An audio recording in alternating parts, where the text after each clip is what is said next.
All right, everybody, this is Kubernetes Workgroup Device Management meeting for October 1st, 2024. So we have a couple of items on the agenda. I can share that.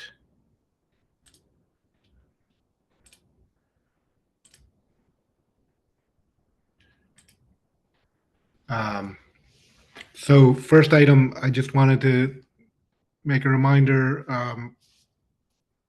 The KEP deadline is, well, the PRR soft freeze, which means you have to have your PRR questions finished in order to be guaranteed a PRR review, although we make best effort and so far haven't left anybody behind. I shouldn't say that on a recording. That's the day after tomorrow, so please try to get that done. And then 1 week after that is enhancements freeze. So we have a bunch of KEPs. So anybody who wants to review them, that's the last bullet item. I'm going to skip yours for a second, Patrick. Please take a look. They're in the agenda all over here. These are links to the issue, and in the issue we'll usually have a link to the PRs. So any feedback we can get, the sooner the better. Our deadline is just a little over a week away. That's all the PSAs, and then I think, Patrick, you're the only one with another item here. So you take over. Well, it's kind of segues nicely into what you said. I went through my PR again, reviewed against things that people have said about DRA structured parameters, and there were two things that were still missing in my PR for beta as of last week, and I've added those now. One is the cell cost limit thing. That was a known thing. We knew that this would be needed, and I have an implementation. It's all in a beta or work in progress PR also against Core Kubernetes if people are interested in the implementation. And I've added a proposal for the API update into the KEP itself. That might be a good starting point to see what it looks like. It basically says that we limit the execution cost of a single cell selector expression to something that seems fairly high. In normal cell expressions, I got fairly low numbers, like it's abstract units, like 10 or 20 at most. But if you do things like list iteration, it can easily explode. And my one test case for a very expensive expression then exceeded the limit that I had arbitrarily picked based on the same number that is used for a validation admission policy. So what we need to do as DRA developers is look at some of the more complex expressions that people want to use and see whether the cost limit that I'm proposing is good enough. And that can be done by checking out my work in progress branch, plugging your cell expression into the unit test and see what comes out. Couple questions there, Patrick. This is a per evaluation cost limit, not an aggregate cost limit across. Okay. Yes. So if you've got 10,000 nodes, it's just it doesn't matter. Like, yeah. It didn't. I think I've been thinking about that, but it didn't seem realistic to try come up with a limit for the overall budget because it varies considerably what your goals are. We in the API server we really just don't know whether you need a larger budget because your cluster is larger, and it will inevitably evaluate more, or the same cell expression will be evaluated more often. So a budget approach just didn't make sense to me. Okay, and then the other question is, I mean, to me, this seems like a safety feature, right? It's like we don't want somebody to be able to burn up all the CPU or cause a denial of service or something like. So setting a fairly high limit that's not destructive seems reasonable to me, right? We're not doing it to like keep people from doing things that are useful, but we don't want abuse. That's the goal, right? Okay. Awesome. And long term, we may have to think a little bit more about how much time we want to allow on scheduling an individual pod. And that's not just cell cost limits. It's also a question of how deeply do we, or how carefully do we want to evaluate different options, which can lead to an explosion of different combinations that may or may not make sense. For example, in particular, when we add optimization of the cost or optimization against a certain not quota. No, it's not cost. Score. We talked about scoring. Score. Yeah, scoring. Scoring is easily something where you can spend more time, come to a better solution, or you say I have 10 minutes or 1 second per pod, and I pick the best solution that I have in 1 second. But that's future. I think for now, all we need is prevention of denial of service, where someone just writes it out, a horrible cell expression, and just things get just slow because someone wanted to cause And trouble. just to be clear, today we do first solution we find Yes. for that node. Yes. Yeah. Abhishek, you had a question on that? Yeah, I mean, yeah, I've not closely looked at the PRs, but could you like highlight the worst case scheduling numbers that you see in your test case? Worst case in sense of pods per second. Yeah. I would need to go back to my PR that's also pending on that. It's certainly better now. My PR, I remember the factor. I can answer that offline, but Okay. I got considerably better performance just by optimizing how things are done. Okay. Okay. Yeah. Thank you. One other question related to that. Like I heard something like maybe a bad cell expression or a costly cell expression that the user would write. So the question really is, are we doing any validation of the cell expressions that the user is adding? We are validating them. They must be valid cell. And Uh-huh. now with a cell cost limit, there is an estimation of how costly evaluating that expression will be at runtime. And it's independent of the input. It's taking into account the maximum size of our device attributes. So the number of device attributes, the longest length of attribute name, all of that is factored into how costly it will be to do string comparisons, for example, how expensive it will be to look up an attribute. All of that is calculated based on the expression, and that is the cost that is being compared against the limit. Mm-hmm. Okay. All right. So it's basically trying to count numbers of compare or logical steps that are needed to evaluate. And because it's deterministic, it's not Turing complete language, you can do that analysis. So you're saying, Patrick, this is done at validation time, not at runtime? Yes. Yes. There is also a check at evaluation time, which I don't exactly know why it's being done, because your validation time or parsing time check should already tell you whether it's too costly. But that is the same as that's also done for validation admission policy. They do both the validation time, parse time check, and the runtime check. So I'm just doing the same. Thank you. Okay, Mjolnir? Yeah, related to performance, like, do we intend to finally publish some numbers with respect to scale that, okay, if you have 1,000 nodes or some number of nodes and so many devices, this is the expected scheduling latency? Do we have some goals or something that we intend to I don't think we publish? have goals. I think that's part of a problem. Initially, we basically said scheduling performance is not that important because we envision this to be used for long-running pods, where how long it takes to schedule the pod is basically irrelevant when it runs for hours. We could do some theoretic benchmarking now. I've done something for this one PR that I mentioned, where I'm just looking at the scheduling performance in integration benchmark test. So no real cluster, just simulating certain number of nodes, certain number of pods, and looking how quickly the scheduler deals with them. And the results certainly depend on your cluster size, how many pods have already been scheduled, meaning how many devices are allocated. So all of that influences the outcome. So we would very carefully need to look at what people are really doing in practice to come up with some scenario that is useful to publish numbers for.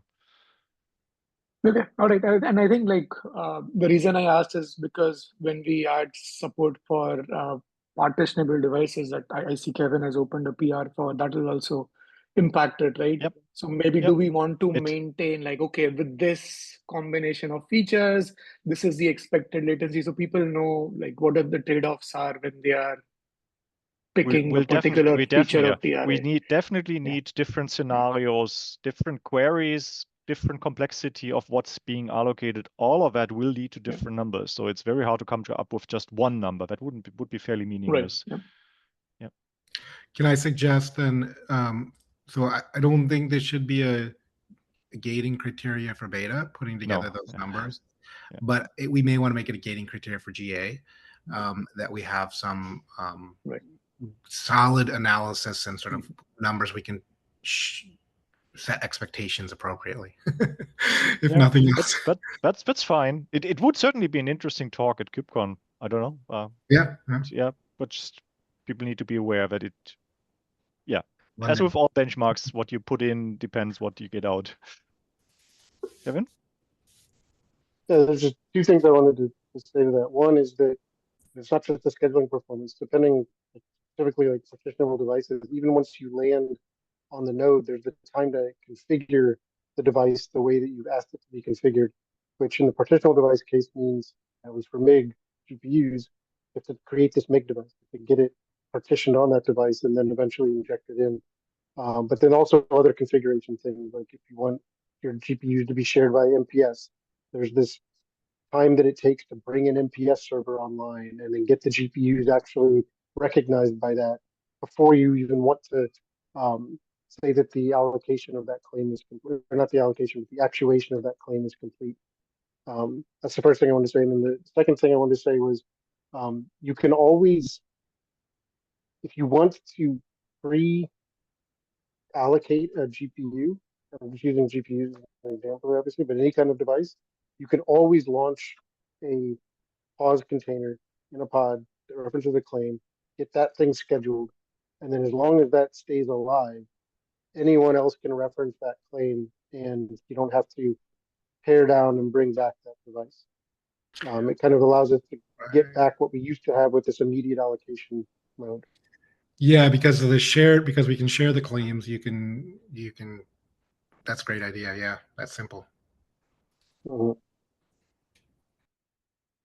Okay. Any other questions or comments on costs, performance? Yeah.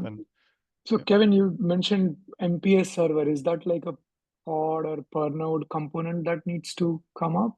What exactly? It's a so I guess I've never talked about it in this forum before, but yeah, so MPS is one of the ways you can share GPUs, and it's based on a model of software partitioning rather than hardware partitioning. But in order to make use of it, you have to basically launch a separate, think of it as a sidecar process that basically takes control of the GPUs from CUDA's perspective. And when you make calls to CUDA, they actually pass through this MPS server process in terms of it. So for example, let's say you make a call to allocate some memory. It doesn't make that call directly through to the kernel. It first gets sent over to this MPS process, who can make sure that you are within some amount of memory limits that have been set up specifically for you as told by this MPS process. So the point is that it's a software solution for doing, partitioning of GPU devices, but it relies on this external server to be started. So the model that we've used, at least in DRA, to enable MPS is that it's a per claim thing. So when you create a claim, or actually, well, in classic DRA and up until now, it was a per claim thing. Now it's actually more of a, you decide what group of requests you want to be governed by a single MPS server. So if you have a claim that has a bunch of requests and you want all of the GPUs from any set of those requests to be governed by the same MPS server, basically to use the same properties in terms of how those GPUs can be divided up, then you launch an MPS server around that group of GPUs. but it takes this extra process being launched in the background. That process has to come online. And when I say take control of the GPUs, it basically means that no one else can allocate them. No other CUDA context can run on that GPU, and the driver will enforce that. So you have to wait for this to come online and grab a hold of them so that no one else can rip that away from you, or somehow sneak in and get attached to the GPU before your MPS server process has the chance to. Otherwise, yeah, you lose the ability to make sure that it's the one that's doing the partitioning and that you're not just using the full device. Anyway, it's intricacies like this. The point is that it's not just as simple as, oh, you configure, twiddle some bits in the hardware and now you're done with the configuration of your GPUs. At least in the case of something like MPS, it's a much more complicated process that goes on behind the scenes to get you quote unquote configured and ready to run. Okay, thanks. Yep.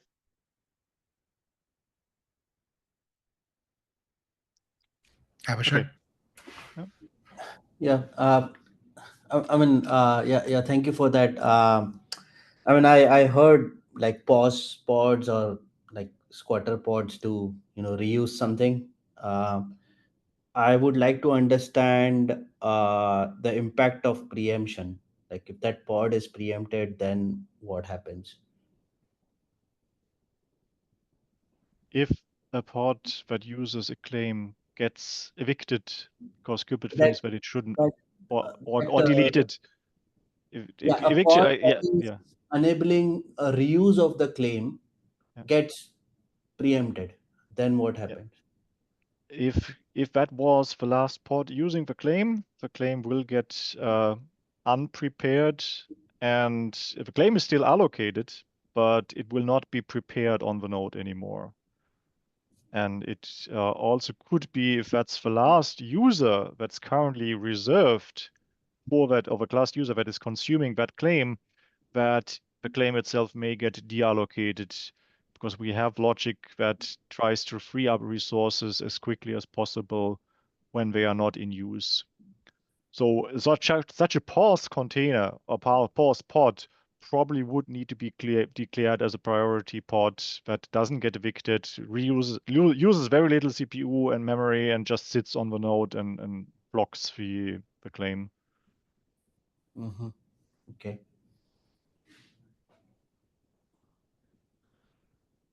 Okay. Yeah. I mean, sounds like a little bit of convoluted solution, but yeah, I get it. Okay. Thank you. Okay, I think Patrick, you had one more item, right? Yes, that came out of a discussion with, I think it was David Eads. He looked at our validation admission policy for admin access. For those who are not familiar with this feature, admin access is something in our API that allows users to request a device and get access to it, even though it's in use by someone else. And that admin access clearly is a privileged operation in a cluster with multi-tenant cluster with untrusted users. This needs to be controlled somehow so that not everyone is allowed to use this feature. And the proposal or the solution that we had in 1.31 is a validation admission policy that a cluster admin needs to install in the cluster, and then they decide what the validation admission policy checks to determine whether access is allowed. In the example that we have in Intri, it's a namespace label. David pointed out that this basically means that there is a privileged operation that is open by default unless someone does something and he didn't like that. And I can see that. He would have preferred something that is closed by default unless some admin decides that it can be enabled, or there is some standard mechanism in Kubernetes to request it. I need to step up and attend SIG architecture to figure out how we would implement such a default enforcement mechanism. The validation admission policy thing that we have right now is problematic because it can't get installed by default, not easily. There's no way to automate that. It basically is something that's part of a cluster setup. So if no solution can be found, we may have to implement something in code, in Go, that does the same thing. My question today is, what API do we envision for that access control? Do we want to stay with the namespace label approach? That may be the simplest thing. We just then pick a standard Kubernetes label, like kubernetes.io, something in front of it. And if that label is set in the namespace, that's the API for enabling access for claims in a namespace. So two things. The namespace, I mean, this is already a problem. So, well, it's a little bit less of a problem with that because you can change the criteria, but like, right, you're equating the ability to label namespaces with the ability to allocate admin access to devices if you hard code that it's a namespace label. I don't know if that matters. I don't know if we have the ability to give. No, I think it's the other way around. Normal users can't create namespaces, they can't label them. Right. So yeah, so we said the admin needs to grant users access to a certain namespace and then can decide whether that namespace is labeled so that users of that namespace can do that thing. My point is, if we have granular enough, and I don't know if this is true, if we have granular enough ability to grant users the ability to label namespaces without granting them other cluster administrator privileges, then we're creating an equivalency between that. Yes, and that's true. That's what I meant. So, which isn't great, but isn't the end of the world either, probably. The other thing is, Tim and I were talking about this yesterday because we were talking about like what he needs to get to look at, and this was one of the things, right? How we're going to do this, and he raised it again. Like, I'm honestly like, I'm okay with any of these solutions personally, and I'm curious about Kevin's opinion. But he raised, well, maybe it is better to have a separate resource. Then you have full RBAC to it for management claims. And so, I mean, we can have that discussion with him or with the group here. I don't think he's on the call. But personally, from my point of view, I'm okay with creating a specific label and saying that if a namespace has this label, then you can do this, otherwise you can't. But Kevin, what do you think? Yeah, I mean, that was kind of my initial proposal for how to enable this to begin with. But I also see the appeal of having an in-tree solution so that not everyone has to, repeat what everyone else is doing, right? Because you have to explicitly add these labels then.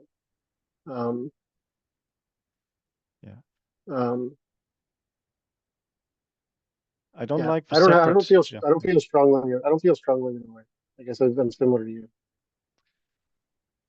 I don't like the separate object thing because suppose we do another special thing, and yet another one. Then, what is the special object thing? I think Jim is suggesting that instead of a resource claim, we have shared access or shared access resource or admin access resource claim. And if you are allowed, if you're creating one of those, you immediately get admin access, and then we can use RBAC rules to limit. Yeah, basically, you create an equivalent of a claim, either identical or simplified. We'd have to debate it, and then exactly right. Like there's pros and cons to both, and then but that one indicates that's a claim for admin access, not just a claim, and so it can be RBAC separately because it's a separate top level object. We talked about this a long time ago, and we decided not to do it because we wanted to reduce the number of top level objects. But I just need to raise it because Tim and I specifically were. Yeah, it still has. I still have the same concerns. If we do that a few times, then we end up with multiple different combinations of claim foo, claim bar, claim foo and bar that all need different RBAC rules because they grant different kinds of privileges, or different privileges are supposed to be useful for these different features, and that just doesn't scale it. I think it's the wrong approach. We just need field-based. We need if we want to do that by RBAC, we need field-based RBAC permissions somehow. We're not going to do this release. Yes. Does that make sense, Kevin? Yeah. It makes sense. Well, yes, I understand the words. I don't know if it makes sense to do. Fair enough. Yeah. Okay. All right. So it sounds like this group, anyway, nobody else is speaking up, but those who have spoken up are fine, honestly, with any of the solutions. So, like, if that's what SIGAuth is sort of saying they want, like, we should follow their advice. And as far as Patrick, before your thing in your topic in SIG-Arch, so there's no way that's going to happen in 132. Like if we do that, it's too late. So we probably should. Tomorrow is SIG-Arch meeting, and I No, haven't we got can have the meeting, yeah, but like Yeah. I don't see us putting together, because what we've talked about a similar thing in the past for CRDs, right? And we kind of punted on it because Yes. other things were higher priority, and it's like, you have all kinds of Well, issues of like where do they live, and like we install a validating ambition policy, implementing that in 131 is not a goal. I basically just want to know whether it would be feasible in theory, and the question then becomes, if it can't be done in 131, do we need to go down write our own admission controller? Probably.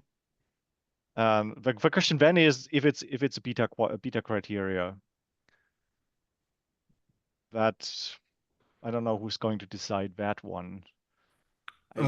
I suspect it will be. So probably we will end up with a section in the CAP saying we will do an admission controller that checks this namespace label, right, and that's the API for this for beta. And Kevin, if we did, given that this is the one thing that might hold us back from beta, if we can't come up with a solution that everybody's happy with, would it be better in your mind to go to beta without the admin access and add it to beta in the next release? I don't want to do that. I'm just trying to get our level of So that would mean that we would still have the admin access Boolean in there, but it wouldn't be enforced as something that's privileged. No, I think that field would be an alpha Would field. remove that field for now. Yeah, it would only be in under some alpha gate. I don't want to do that. I would prefer that. I would prefer that.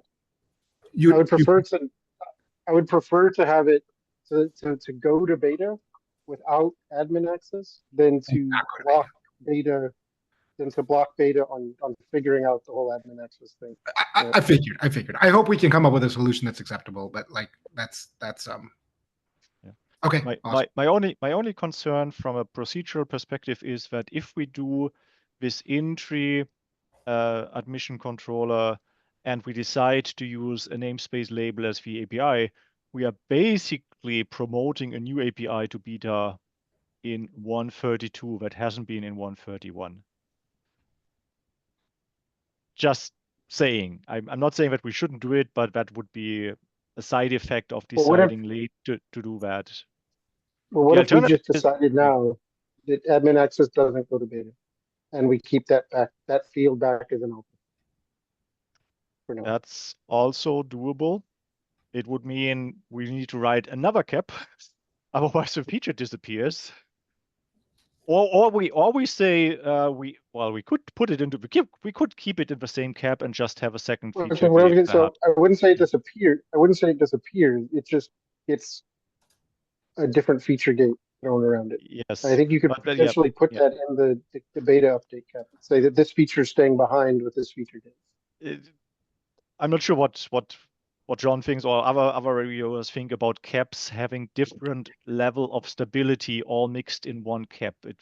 I think I think that's, I don't know if our process tracking will handle it very well. From a conceptual point of view, if all the functionality hangs together, it makes sense to me, right? To be able to phase it. Like when we look at our other ones that we're doing as separate CAPs, they really are additive to the base, right? And so I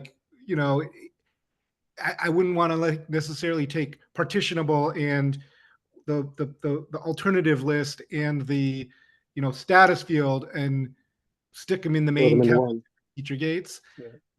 because they're really additive and they can move independently.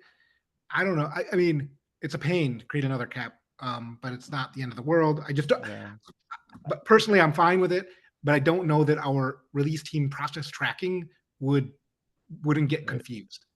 Yeah. I think they probably would. And cap, I've already had questions on the documentation of feature gates because of the swap that we did with classic DRA being first and then becoming alpha or staying in alpha.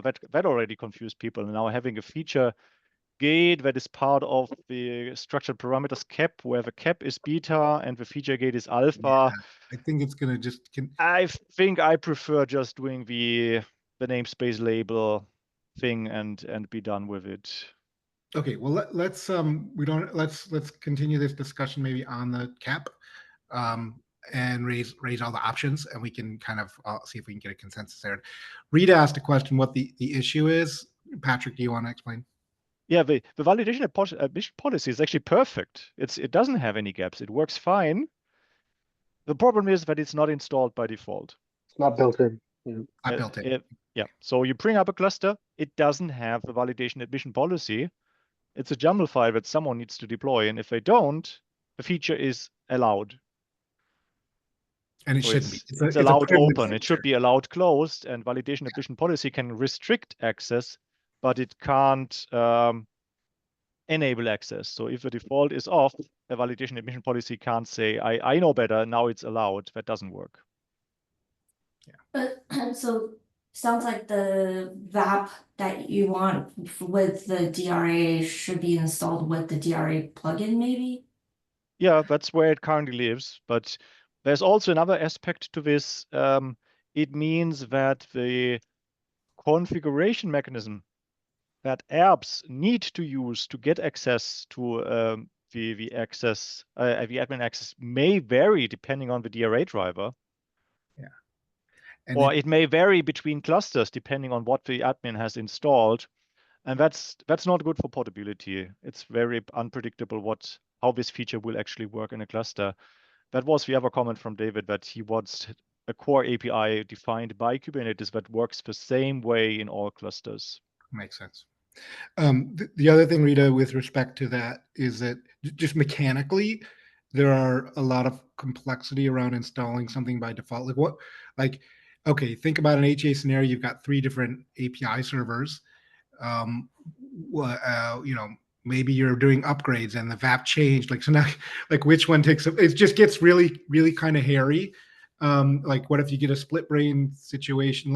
You have to deal with all these edge cases when you have sort of a bunch of independent agents preloading some data that could potentially be different in each of those agents, and you get conflicts and stuff. So that's why when it's built into the code, it's tied directly to the version of that API server, whatever, as opposed to you could have the same thing with a lot of stuff we do. You can have alternate configurations in different ones and break things, but it just means it's a cap, right? It's a cap. We have to go through how do we load default information into an API server.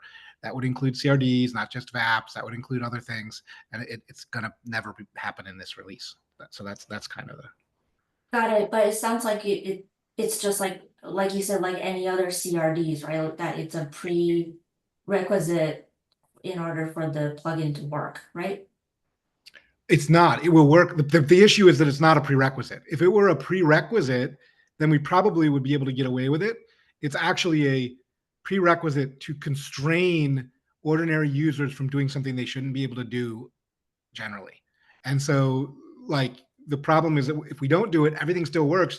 It just means I can go in and get management access to other people's GPUs and do whatever I want to them. And that's not a good default. Yeah, Rita, you asked on chat where this is being discussed. I think the discussion with David was somewhere. I lost the link. It was on a review or something. It was an email. Or it was even email. Yeah. I do have a placeholder in the cap update about this, an unresolved section. That's where we should discuss it. Yeah, that's in the README update. where I'm basically noting that this is unresolved and needs to be discussed before finalizing this cap update. Maybe Patrick, you could add a comment on there, just say, David advised this. We want to open the discussion to the option, like we just said, like, here's the options. We could not do admin access in beta. We could do that, keep that as alpha and move the rest forward to beta.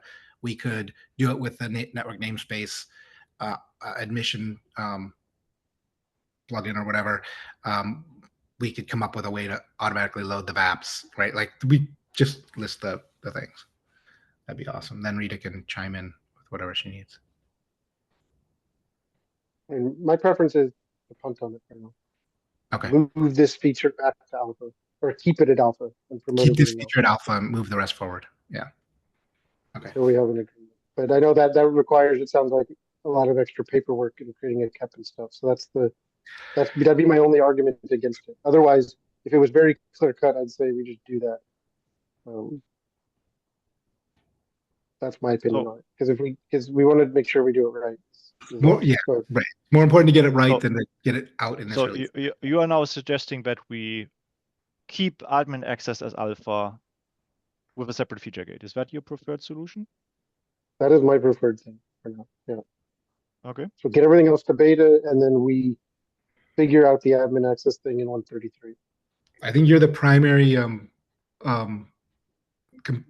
advocate for this feature. So if that's your preference, that's probably what we should do. Okay. Yeah. Give us more time to figure out the right way to do it. That's fine. Yeah, I mean, in not having that ability just means that any pods that need admin access run as privileged, which isn't ideal, but it's fine for a few releases. It's what we do today. Awesome. Okay. Makes sense. Okay. I think that's the end of our agenda. Anything else, folks? Okay, then. I just wanted to let you guys know, I guess, that I finally added text to my traditional devices cap. There's still a few sections I need to fill out, but I've gotten the front matter done and addressed all of the comments that have come in so far, including removing the includes. The nested thing, yeah. Nested, yeah, the recursive includes are gone. That was one thing I hadn't commented on, and then when I saw your conversation, I was like, yes, I agree. Like I was thinking kind of something like this is like a tree, and now I'm getting, the mental model gets too complex, right? And every individual device instantiation, if you want to call it that, is more verbose now, meaning that there's more things listed, but now you see the full description right there rather than having to backtrack through the mix-ins to figure out what got stitched together. So, yeah. So it's a little more explicit. So yeah. Awesome. That sounds great. So yeah, along those lines of like, what's it called? Transparency here. I'm going to be pretty much in meetings all day tomorrow and the next day. I'm going to try to get my, I think we've agreed on the API more or less, Patrick, at least, and I, on the list one, the alternatives one, but I don't have any of the text in there yet, but definitely I'll, this Friday at the latest, I'll get that finished. Yeah, I haven't looked at that one yet. I've been busy with other things, but the one thing Patrick told me verbally is that you changed the name of it to first off instead of one of or something like that. Is that? Yeah, right? First of, because it's a list, and that's more explicitly saying we're going to take the first one in this list that satisfies. I just thought it was more, it was clearer than saying one of, because one of is like, because one of makes it sound like pick one randomly and first. Exactly. Yeah. I'm open to, that was just more of a, I'm open to whatever. I'll think about it. First of, at first impression feels a little weird to me, but yeah, I'll look at it and I'll see if it grows on me or if I haven't. We can also call, like originally, I think before Patrick's feedback, I had called it like ranked requests or something. We could use the word ranked in there instead of first of or something like that might be useful. I'm open to whatever words people think makes it clearest. Got it. Makes sense. Oh, there's a hand up. Yeah. Okay. So I had a use case for having a downward API. for publishing some environment variables and is hoping it can make it into 132. Is that possible? This is the download API to publish some device attributes as environment variables on the pod. So do we think we need a cap for that? Or can we add it to an existing cap? That wasn't one that was on the, well within, it doesn't fit well with it. So Varun works in NVIDIA, and we've talked about this in the past, but it never made it onto one of our lists for the caps to write, unfortunately. I was aware that it was something that was an ask, but we never put it down as a concrete thing it's nothing that we ever discussed with the group. But I mean, yeah, there's the basic idea is that yeah, I know there's a week where a cap could in theory get written and reviewed and yeah, make it in. But the general idea was, could we take specific device attributes and somehow through the downward API make them available as environment variables? I think was the idea. yeah. I know that was something, and I don't know if it was Varun or somebody else, but somebody from the KubeVirt community was also asking. This is for that. Okay. Yeah, that was me. I couldn't remember. Okay, yeah. Okay. Yeah, I mean, I think it's yeah, enough of a feature. We probably need it needs to be part of some cap. We have to discuss it ahead of time. It can't be just thrown in as a bug fix. It's a feature. So yeah, I don't know if you've got the time to put together something, or if we're gonna have a one idea could be if we're gonna have admin access and we're gonna split it off as a cap, as a separate alpha feature gate cap, you could add in there. It could become a DRA enhancements, right cap, and if you're okay with tying those two together. As far as the feature gate, you can always split it later if you have to. But that way we have one cap instead of two new caps. That might be, I don't know that it's going to get reviewed and get into 132. That's the problem, I think. Yeah. Given that we've got so many others and we haven't properly talked about it yet. It's not on people's radars. It's something to review.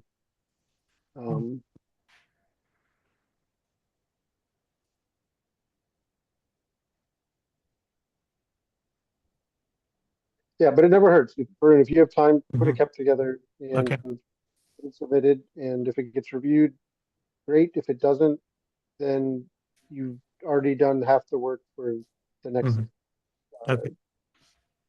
Okay. Sounds good. Then yeah, I can work on a cap for that. Okay. Great. All right then.